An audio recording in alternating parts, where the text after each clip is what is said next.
अगदी 20 मिनिटात मी ही चिकन बिर्याणी कुकरमध्ये बनवली होती आणि ही एवढी सोपी आणि झटपट होते ना, जशी आपण चिकन दम बिर्याणी बनवतो ना, सेम तसंच. खाली मसाला आणि वर तांदूळ राहतो आणि ही बिर्याणी मला खूप जास्त आवडते. सोबतच कोशिंबीर आणि बिर्याणीमधला बटाटा असेल ना, तर मज्जाच येते. त्यासाठी ना चिकन स्वच्छ धुवून घ्यायचं.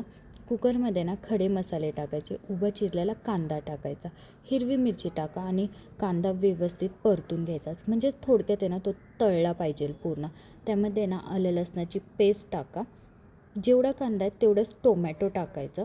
कांदा टोमॅटो व्यवस्थित परतला की अगदी बेसिकचे मसाले आपल्याला त्यामध्ये टाकायचे. मीठ, धने पावडर, मिरची पावडर, बिर्याणी मसाला, हळद हे सगळे मसाले व्यवस्थित परतून झाले की त्यामध्ये पुदिना, कोथिंबीर आणि भरपूर असा लिंबाचा रस टाकायचा. तुम्ही दह्याचा पण वापर करू शकता.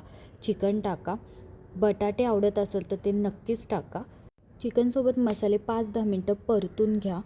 आवडीनुसार तांदूळ वापरा. अजिबात तांदूळ आणि मसाला मिक्स न करताना तांदळाचे दुप्पट पाणी टाका. आता तुम्ही कोणतं तांदूळ वापरताय तसं तुम्ही पाणी कमी जास्त करू शकता.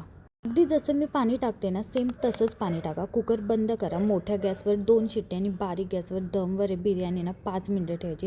अगदी झटपट होणारी बिर्याणी एकदा नक्कीच ट्राय करा. मला कमेंट करून नक्कीच कळवा की तुम्हाला बिर्याणी कशी वाटली. रेसिपी आणि बिर्याणी आवडली असेल तर व्हिडिओ शेअर करा. पुन्हा भेटूया अशाच नवीन व्हिडिओसोबत. तोपर्यंत बाय बाय.